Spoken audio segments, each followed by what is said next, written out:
कैसे हैं आप सभी। आशा करते हैं आप खूब बहुत सारी मस्ती में होंगे, बहुत अच्छे होंगे। और अगर आपने वर्कशीट 1 की वीडियोस देखी हैं, उसके प्रैक्टिस को किया है, तो आपको बहुत अच्छा फील हुआ होगा और कॉन्सेप्ट अच्छे से क्लियर हुआ होगा। अगर कॉन्सेप्ट क्लियर नहीं होता है तो आप कमेंट बॉक्स में कमेंट कर सकते हैं। बाबू, वर्कशीट 2 का एक्सरसाइज करने से पहले सबसे पहले हम थोड़ी सी और जो थियोरी है वर्कशीट 1 के बाद, उसको थोड़ा सा हम लोग कवर अप कर लेंगे तो वर्कशीट 2 में थोड़ी सी हेल्प हो जाएगी, क्योंकि वर्कशीट 2 में जो चीज़ आया है वही आपको इसमें हेल्प करेगा, जो थ्योरी अभी होने वाली है। तो ये एक थ्योरी है वर्कशीट 2 के लिए, तो आप इसको देखें।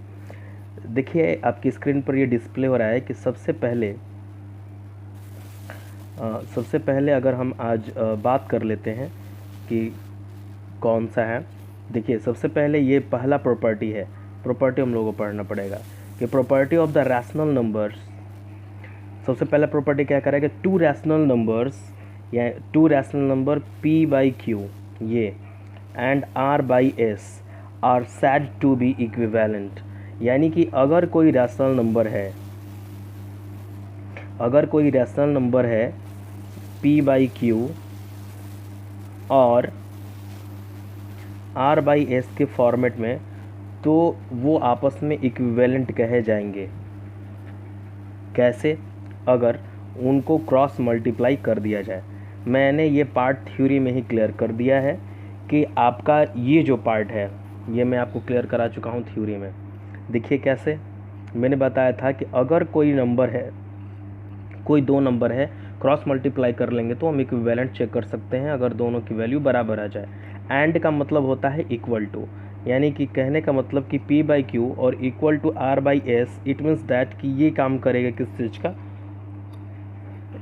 इक्वेशंस का। एक साइड जब भी LHS और RHS दो साइड आ जाए, इक्वल टू के लेफ्ट वाले साइड को बोलते हैं LHS, राइट वाले साइड को बोलते हैं हम लोग RHS। तो जब भी दो साइड आपका प्रेजेंट हो जाए कहीं पर भी, तो वो इक्वेशन बन जाता है। क्लियर है? देखिए कैसे इसका आपको क्रॉस मल्टीप्लाई कैसे करेंगे किसी फ्रैक्शन का। p by Q is equal to r by S. हम लोग क्रॉस मल्टीप्लाई करेंगे तो इसका पहले वाले का लेफ़्ट साइड का नोमिनेटर और राइट साइड का डिनोमिनेटर, फिर राइट साइड का नोमिनेटर और लेफ़्ट साइड का डिनोमिनेटर, ऐसे हो जाएगा, मल्टीप्लाई हो जाएगा। कैसे? देखिए p का मल्टीप्लाई हो जाएगा s के साथ, इक्वल टू का साइन तो इक्वल टू का, r का मल्टीप्लाई हो जाएगा q के साथ। ज़्यादा समझ में आ जाएगा। एक एग्जांपल ले लेते हैं, समझ में आ जाएगा अच्छे से। कह रहा है कि so that the 4 by minus seven and 8 by minus 14 ये इक्विवेलेंट रैशनल नंबर्स हैं, इसको शो करना है। तो शो करने के लिए हमारे पास मेथड ही है, हम लोग क्रॉस मल्टीप्लाई कर देंगे। क्या कर लेंगे? क्रॉस मल्टीप्लाई कर देंगे। यानी कि 4 multiply minus 14 is equal to 8 multiply minus 7। तो दोनों तरफ क्या हो जाएगा आपका, ये इधर हो जाएगा -56 और इधर भी हो जाएगा -56। मल्टीप्लाई करेंगे तो देखिए दोनों तरफ की वैल्यूज़ जो हैं वो बराबर आ गई। तो इसको हम लोग कहेंगे ये इक्विवेलेंट है।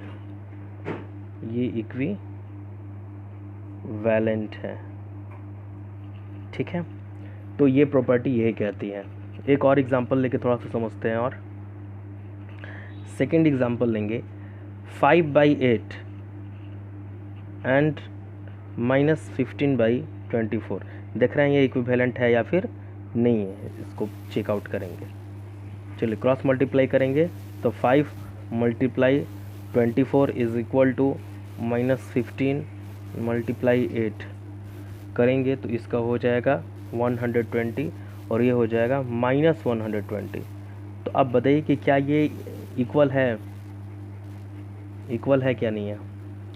तो ये 20 नंबर तो सेम है, number same but sign different. यहाँ कुछ नहीं है तो प्लस छिपा हुआ है और इसके आगे माइनस है, यानी कि साइन जो है वो डिफरेंट है। और किसी भी नंबर का साइन ही सब कुछ रिप्रेजेंट करता है। साइन जो है वो डिफरेंट है, भले ही नंबर क्या है सेम है बट साइन डिफरेंट है, इसलिए यह नॉट इक्वल टू होगा, नॉट इक्विवेलेंट, नॉट इक्विवेलेंट ये आपका हो जाएगा। ठीक है, आते हैं थोड़ी से अगले प्रॉपर्टी की तरफ। जब अगले प्रॉपर्टी की तरफ बढ़ेंगे हम लोग तो लेंगे प्रॉपर्टी 2 को। प्रॉपर्टी 2 में बोल रहे हैं कि if p by Q is a rational number, अगर p बाई क्यू कोई रैशनल नंबर है, p बाई क्यू कोई रैशनल नंबर है और m कोई इंटीजर है, डिफरेंट फ्रॉम ज़ीरो से डिफरेंट है, तो कैसे होगा? तो उसके लिए ये वाले तरीके से हम लोग चलेंगे। कैसे?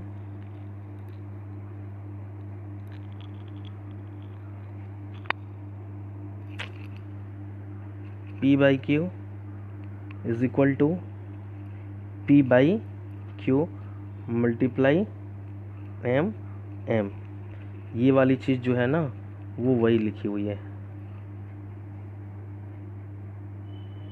ये वाली चीज़ मैंने थोड़ी सी ओपन करके, वो लीनियर टाइप में लिखा हुआ था, मैंने इसको पूरा वो कर दिया। हाँ, तो यहाँ पे मैं क्या बोल रहा हूँ कि नॉन इंटीजर्स, ये जो इंटीजर्स है वो जीरो से डिफरेंट होने चाहिए। ठीक है, आइए चलिए इसको एग्जांपल से समझ लेंगे तो ज़्यादा अच्छे तरीके से समझ में आ जाएगा। देखिए, अगर कोई थ्योरी है उसको लिखना चाहते हैं आप, वैसे तो आपके बुक्स वगैरह में दिया हुआ होगा, नहीं है तो आप उसको पॉज करके वीडियो को राइट डाउन कर सकते हैं।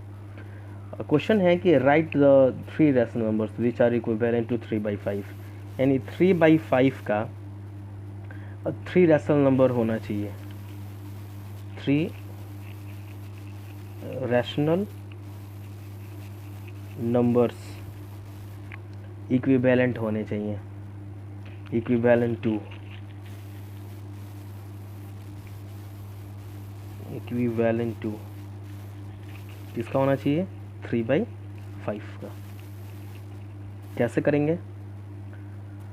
जब भी equivalent rational number find out करना हो तो सेम नॉन ज़ीरो इंटीजर से हम लोग मल्टीप्लाई करेंगे, क्योंकि जीरो से मल्टीप्लाई करेंगे तो ज़ीरो हो जाएगा, तो इक्विवेलेंट तो होगा ही नहीं है। जैसे कोई भी नंबर है, या क्या ये 3 0 के बराबर है? नहीं है, बिल्कुल नहीं है। जब भी होगा तो 0 0 के बराबर हो सकता है, 3 3 के बराबर होगा, 4 4 के बराबर होगा, या ऐसे 2 4 इज इक्वल टू 2 + 2, ये इक्वल टू हो जाएगा, ये बराबर हो जाएगा, इक्वल का साइन हो जाएगा। अब मैं 5 लिख दूँ तो मैं ऐसे कर सकता हूँ कि 3 + 2, इसलिए कि इधर भी करेंगे तो इधर 5 आ जाएगा, 5 आ जाएगा, तो ये तो इक्वल टू है। अगर मैं मल्टीप्लाई करूँ तो 6 लाना है मेरे को, तो 2 × 3 भी कर सकते हैं, यानी कि इधर भी 6 आ जाएगा, इधर भी 6, तो बराबर ऐसे आ सकता है। लेकिन अगर कोई कह दिया जाए कि जीरो की इक्विवेलेंट किसी नंबर को, तो वो तो नहीं हो सकता है। यानी 5 = 0 कैसे होगा? बिल्कुल नहीं होगा। यहाँ वैल्यू 0 है, उधर इधर 5 है, ये तो कभी हो ही नहीं सकता है। इसलिए नॉन ज़ीरो नंबर ही हमेशा इक्विवेलेंट होते हैं। एग्जाम्पल्स के लिए बोल रहा है कि 3/5 के इक्विवेलेंट होने चाहिए ऐसे नंबर्स को। आइए देखते हैं, 3/5 में हम मल्टीप्लाई कर देंगे पहले 2 से।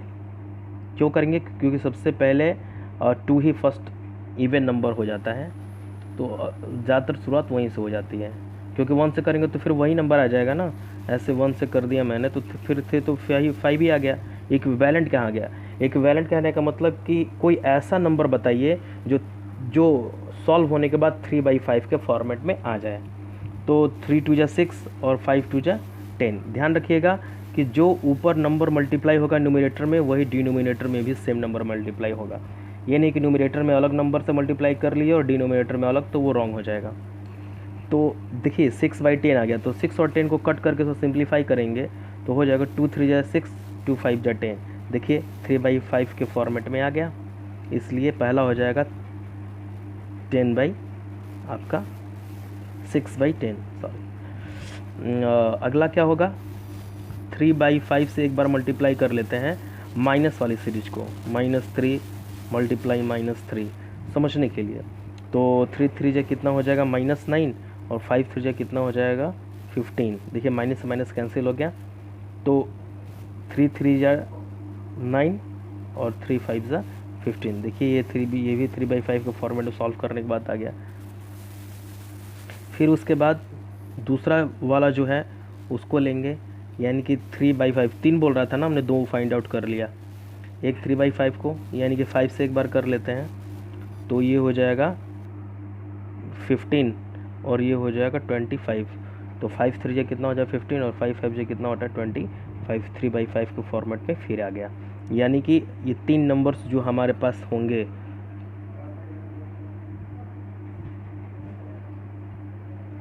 जो 3 नंबर हमारे पास होंगे वो आपको मिल जाएंगे क्या, 6/10, उसके बाद एक 9/15 -9/15 और एक मिल जाएगा 15/25। ये 3 नंबर आपको मिल जाएंगे जो इक्विवेलेंट है, इक्विवेलेंट टू 3/5, 3/5 के इक्विवेलेंट होगा। क्लियर है। अब थोड़ा सा हम लोग चलते हैं, इसमें और एग्जांपल्स हैं, एक एग्जांपल और लेते हैं, थोड़ा सा समझाने में वीडियोस थोड़े से लंबे पड़ जाते हैं। कराएं -4/7 as a rational number with, इसमें कंडीशन दिया है कि n फॉर नोमिनेटर, ध्यान रखिएगा कि नोमिनेटर 12 होना चाहिए और डिनोमिनेटर जो है वो 28 होना चाहिए। सिंपल सी बात ध्यान में रखनी है। अगर नोमिनेटर बोल रहा है 12, तो नोमिनेटर इधर क्या है 4 है और डिनोमिनेटर 7 है। कराए नोमिनेटर 12 होना चाहिए, तो 4 में कितना से मल्टीप्लाई करेंगे 12 आ जाए, जाहिर सी बात है 3 से, और जो ऊपर मल्टीप्लाई होगा वही नीचे मल्टीप्लाई होगा, तो -12/21। अब फिर दूसरा कंडीशन फॉलो करना है। फिर बोल रहा है कि डिनोमिनेटर में 28, तब डिनोमिनेटर को देखेंगे कि कितना लाना है डिनोमिनेटर में, आपको लाना है 28 लाना है डिनोमिनेटर में। तो फिर हम सिंपली सिर्फ डिनोमिनेटर को ही चेक करें, तो 7 में कितना से मल्टीप्लाई 28 आ जाए, तो 4 से करेंगे, तो नीचे करेंगे तो वही ऊपर भी करेंगे, तो हो जाएगा -16 और 28।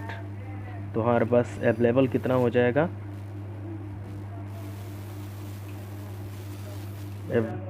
अवेलेबल कौन सा होगा, -12/21 और -16/28।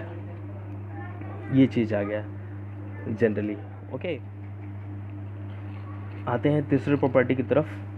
तो जो हमारा थर्ड प्रॉपर्टी है वो बोल रहा है कि if p/q is a rational number, अगर p/q कोई रैशनल नंबर है, ये कोई रैशनल नंबर है, तो m जो होगा वो कॉमन डिवाइज़र p और q दोनों के लिए होगा। एग्जाम्पल के लिए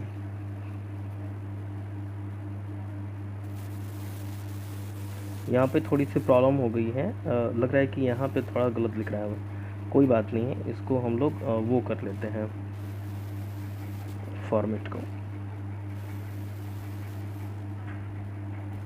चलिए, इस पे ध्यान नहीं देना है, यहाँ पे डिवाइड होना चाहिए था, यहाँ पर जो है ना वो डिवाइड होना चाहिए था, कोई नहीं, चलिए हो गया। तो p/q m जो है वो p/q दोनों के लिए कॉमन डिवाइज़र होगा। जैसे कैसे, आइए समझते हैं। बोल रहा है कि p/q कोई नंबर है, डिवाइड करेंगे दोनों के लिए, तो m है जो वो दोनों के लिए कॉमन डिवाइज़र होगा। कहने का मतलब कि जिससे अगर नोमिनेटर से जिस नंबर से डिवाइड करेंगे वही उसी नंबर से डिनोमिनेटर में भी डिवाइड करेंगे। एग्जाम्पल के लिए, जैसे मैं कोई नंबर ले लेता हूँ तो समझ में आएगा, जैसे -21/49 है, कोई रैशनल नंबर है और इसका विथ डिनोमिनेटर 7, यानी कि इसमें डिनोमिनेटर अगर यही न्यूमरेटर देता, एक रैशनल नंबर है विथ डिनोमिनेटर 7, यहाँ पे डिनोमिनेटर बोला तो नोमिनेटर बोले या डिनोमिनेटर बोले, जो भी नंबर देगा तो ऊपर नीचे दोनों के लिए वो अप्लाई होगा। -20/49 डिवीज़र बोल रहा है डिवाइड करने के लिए, तो डिनोमिनेटर 7, तो जो नीचे डिनोमिनेटर से होगा उसी नंबर से तो ऊपर होगा, कॉमन डिवाइज़र होगा वो भी 7 से, तो ऊपर हो जाएगा -3 और नीचे हो जाएगा 7। ठीक है, यानी कि -3/7 is the required rational number. इसलिए हम लोग कह सकते हैं कि -3/7 is the required rational number।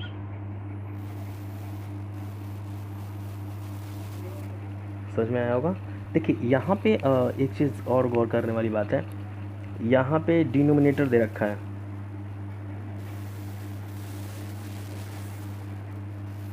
यहाँ पे डिनोमिनेटर 7 दे रखा है। अगर यहाँ पे दे देता है ऐसे कि न्यूमिनेटर 4, तो हम ऊपर का चेक करते हैं, यानी कि -21/49 का डिवाइड करते हैं 4 के साथ, तो 4 ऊपर लिखते तो 4 नीचे भी लिखते हैं, ठीक है। तो यहाँ पे न्यूमिनेटर लिखे, डिनोमिनेटर लिखे, जो भी नंबर दे तो इसका मतलब कि ऊपर नीचे न्यूमिनेटर और डिनोमिनेटर दोनों में होगा उसी नंबर से। आशा करते हैं आपको ये प्रॉपर्टी अच्छे समझ में आई होगी। आगे हम इसी प्रॉपर्टी पर और डिस्कस करेंगे। तब तक आप लोग चैप्टर 2 बोल रहे हैं, वर्कशीट 2 आप लोग सॉल्व कीजिए। सारा इसी बेसिस पर है। नहीं समझ में आ रहा है, एक बार 2 बार वीडियो को आराम से देखें, ईजिली पेशेंस करके देखें, सब कुछ समझ में आ जाएगा। जो नहीं आएगा कमेंट बॉक्स में कमेंट कीजिएगा, फिर उसका सॉल्यूशन मैं कर दूंगा। तब तक के लिए थैंक यू सो मच।